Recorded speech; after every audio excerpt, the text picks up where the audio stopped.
Inaresto ng pinagsanib na pwersa ng PDEA at NBI Special Action Unit ang Japanese national na ito sa isang hotel sa Mabini Street sa Maynila nitong Sabado.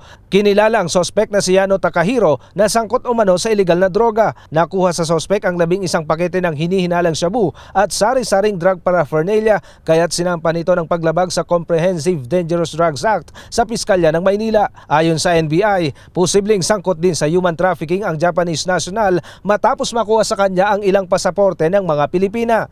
They are recruiting Filipino women to be married to Japanese nationals, and from then on they will bring these women to Japan to engage in an employment work, and the salary is under the control of this syndicate. Ayon pa sa impormasyong nakalap ng NBI, may-ari umano ng isang bar sa Japan ang sospek at doon dinadala ang nare-recruit na mga Pilipina. Nagpupunta umano sa bansa ang sospek isang beses isang buwan upang maghanap ng mabibiktima. Mula sa lungsod ng Maynila, ako si Roderick Mendoza, humahataw sa balita.